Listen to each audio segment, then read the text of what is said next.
여기에 두 번째 질문을 한번 보겠습니다. 두 번째 질문에 하나님의 존재는 어떻게 나타나 있는가? 오늘 이렇게 써 있는데요. 제가 칠판이 별로 없습니다. 이거를 오늘 여러분에게 설명을 드리면은 여러분의 신앙에는 도움이 될 것입니다. 먼저 우리는 하나님을 보려고 인간은 노력을 합니다.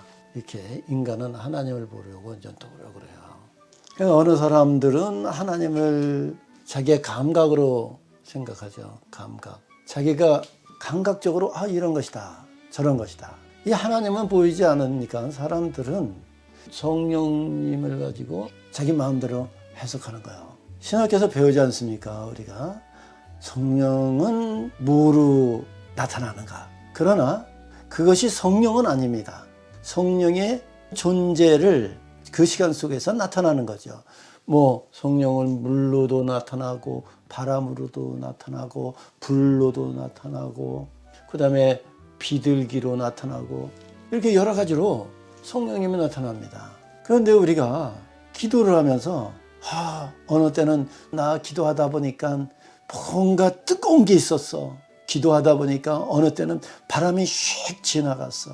뭐 이런 거. 그러면서 나는 하나님을 만났다. 참 그렇게 우리는 하나님을 생각을 합니다. 여기에 딱 하나 우리는 또 기억합시다. 그것은 어떤 것으로도 우리는 하나님을 알 수 없다라고 하는 것입니다. 오직 성령님께서 하나님의 말씀하신 그 말씀을 통하여 하나님을 알 수 있을 뿐이다. 지난 시간에 하나님을 본 사람도 없다고 그랬습니다. 또한 예수 그리스도도 본 사람 없다고 그랬습니다. 그러면은 그 하나님과 예수 그리스도를 우리는 어떻게 알고 믿을 수 있습니까? 그것은 하나님의 성령께서 성경이라고 하는 하나님의 말씀을 이 기록된 말씀을 우리에게 주셨습니다. 그 말씀을 성령님께서는 우리에게 말씀을 설득시켜 주셔서 우리가 믿게 되는 겁니다. 제가 이런 얘기를 한번 했습니다. 성령의 여행이다. 우리는 하나님께서 창조한 것을 보았습니까? 여러분이 거기에 참석했습니까? 아닙니다. 모릅니다. 보지도 못했습니다. 알지도 못합니다. 예수님께서 십자가에 돌아가신 거 여러분이 보았습니까? 아닙니다. 본 사람 없습니다. 그러나 그때에 있었던 그런 사건들을 하나님의 성령께서 과거로 여행을 우리를 시켜줍니다. 과거의 것을 알게 해주십니다. 우리는 천국을 가려고 합니다. 그러나 여러분 천국 가봐서 여러분 천국을 가려고 합니까? 그렇지 않으면은 성령님께서 성경의 말씀으로 천국이라고 하는 것을 우리를 인도해 주십니까? 어느 것을 여러분은 선택을 하겠습니까? 그러므로 신앙을 그냥 자기의 감각적으로 믿지 마시고 성경의 말씀을 하셨는데 이 말씀이 나는 왜 안 믿어질까? 나는 이것이 믿어진다 할 때에 우리 자신을 잘 발견해서 어느 쪽으로 가야 되는가 하는 것을 선택하시길 예수 그리스도의 이름으로 축원을 드립니다. 우리는 하나님을 어떻게 나타났는가에 대해서 많은 고민을 하지만 인간은 어떤 것으로도 나타나신 하나님을 우리는 볼 수도 또 알 수도 없습니다. 그러나 우리는 성경에 하나님께서 말씀하신 그 말씀으로 하나님은 이런 분이시구나 라고 마음에 믿게 합니다. 우리 여기에 글씨를 하나 써놨는데 여기에 있습니까? 하나님의 영광을 아는 것은 마음에 알게 하신다. 이게 고린도후서 4장 3절에서 6절의 말씀입니다. 자, 우리는 이렇게 영광을 아는 것을 마음에 알게 하셨다고 하는 이 믿는 자, 이 선택된 자들이 그렇다면은 맨 처음부터 이 영광이라는 단어를 한번 정의를 해야 우리가 모든 것을 좀 이해할 수 있다고 저는 생각합니다. 여기 영화롭게 한다고 했을 때 지난 시간에 이렇게 얘기했습니다. 영화롭게 한다고 하는 것은 두 가지의 뜻이 있습니다. 하나는 명사적인 영광, 이렇게 아는 것, 이런 것을 말하고 또 이 알므로 말미암아 내가 하나님 앞에 와, 하나님은 정말 대단하신 분입니다. 탁월하신 분입니다. 하나님, 그 하나님 저는 사랑합니다. 라고 고백을 하는 것을 하나님을 영화롭게 한다 라고 말하는 것입니다. 우리 제 강의 속에는 이 영광에 대하여 계속 설명을 합니다. 이유는 성경에 영광이라는 단어가 엄청나게 많이 나옵니다. 저도 옛날에 아무것도 몰랐을 때 영광이라는 단어가 나오면은 제 눈이 영광 그러면은 자동적으로 피해버립니다.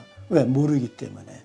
여러분도 성경을 볼 때에 어떤 때 이 단어 그러면서 눈이 휙 옆으로 그냥 패스해버립니다. 0.01초도 안 걸립니다. 머릿속에서 저거 나 몰라, 저거 몰라도 돼, 그러니까 빨리 다른 거 봐, 그러면서 눈이 휙 옆으로 갑니다. 제가 성경을 읽으면서 제일 회피하고 싶은 단어가 영광이었습니다. 두 번째는 뭔지 압니까? 믿음이라는 단어였습니다.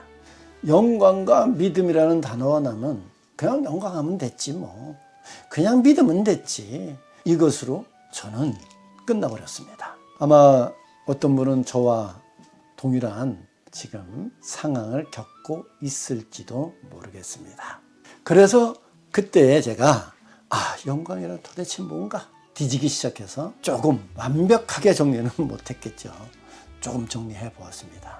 그러나 이 정도만 가져도 성경을 이해하고 전체적인 우리의 신앙을 이해하는 데는 현재 저로는 이것으로 100% 만족은 못하지만 그냥 괜찮습니다. 첫 번째 우리가 기억해야 될 것은 하나님을 알 수도 없습니다. 볼 수도 없습니다.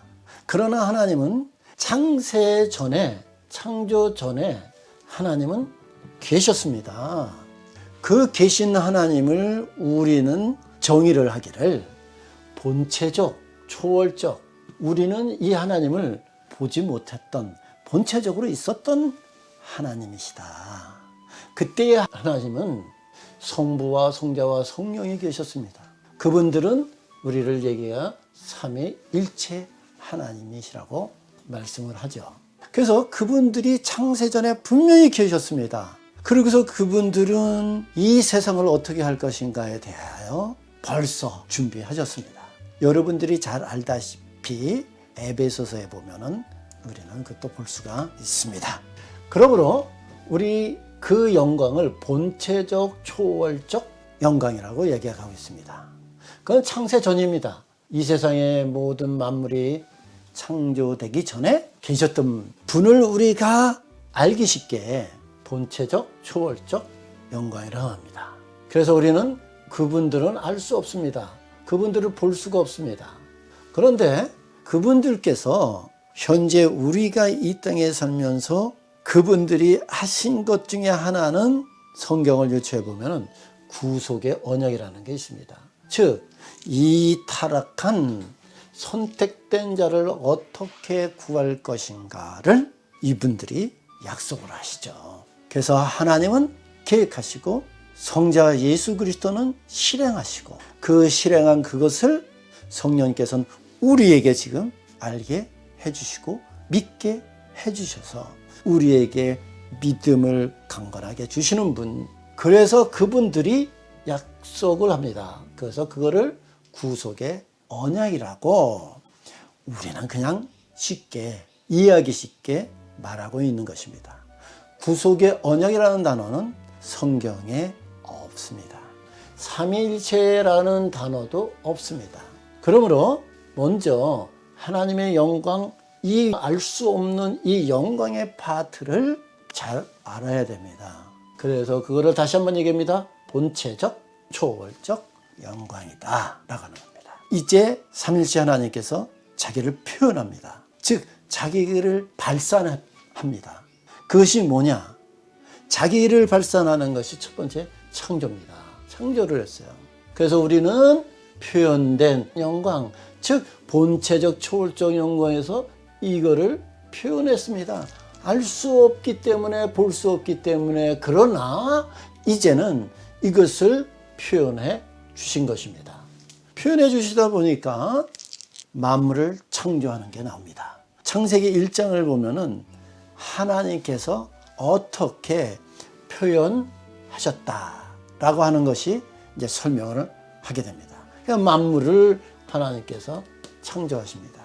또한 하나님께서 창조뿐만 아니라 그 모든 것을 섭리하시면서 이 땅에 자기를 나타냅니다. 즉 표현됐다라고 하는 것은 보이지 않는 하나님께서 이 땅에 자기를 나타나셨다, 이렇게 정의하면 좋겠습니다.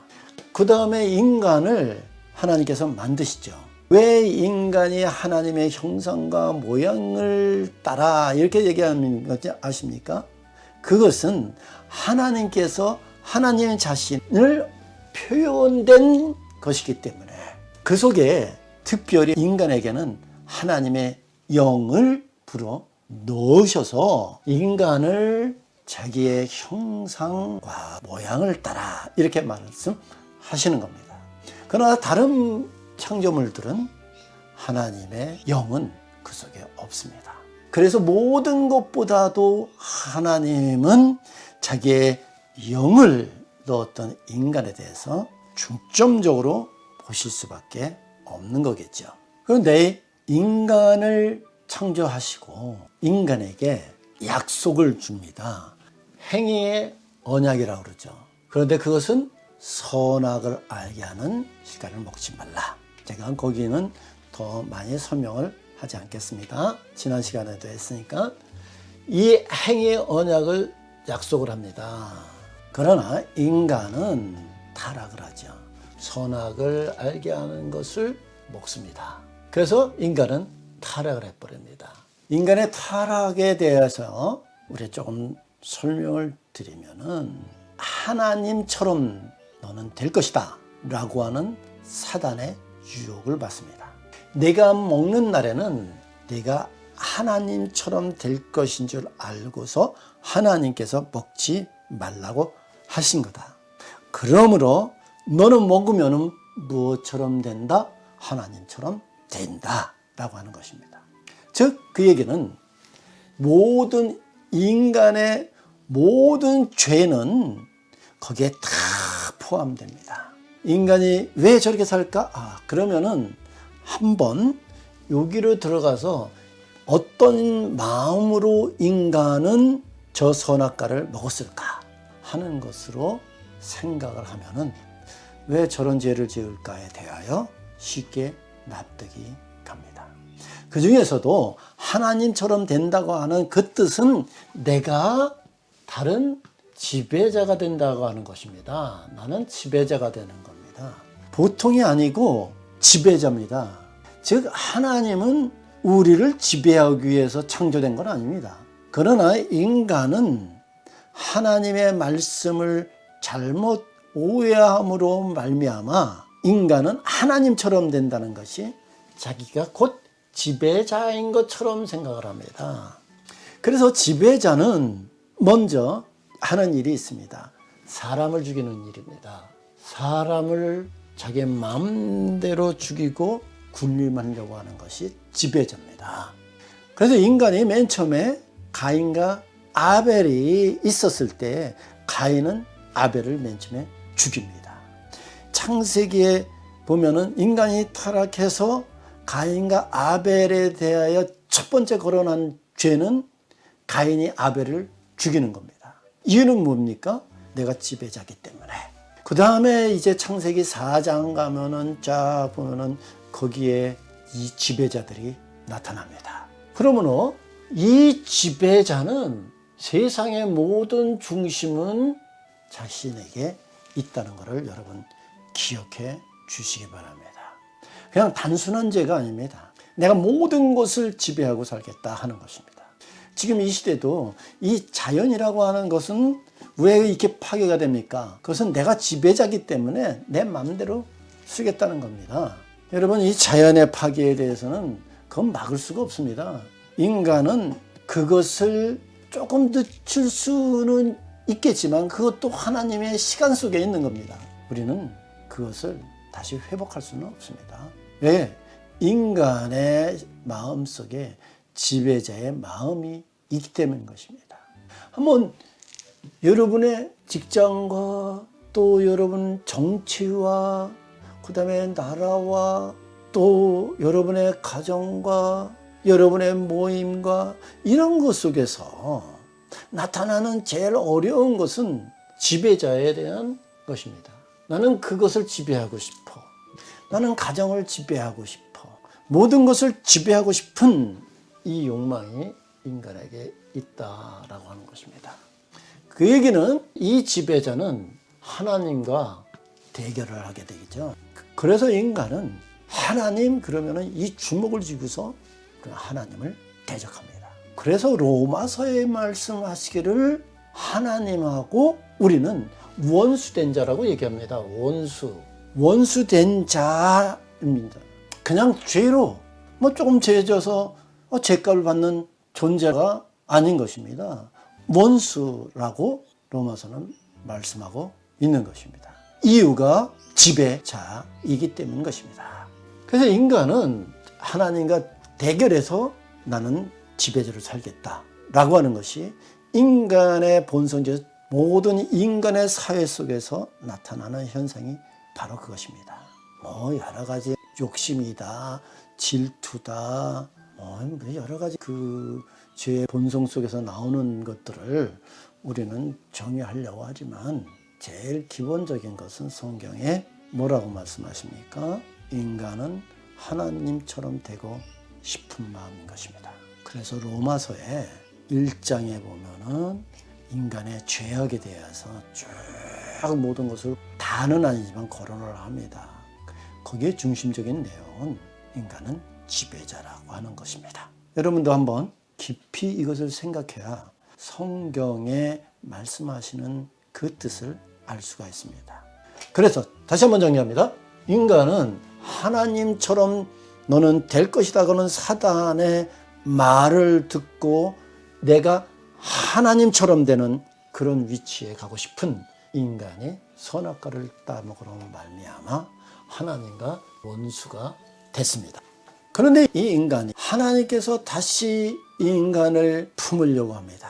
하나님께서 자기가 택한 그 인간을 품으려고 합니다. 연결된 내용이 있습니다. 생각하는 교회 성도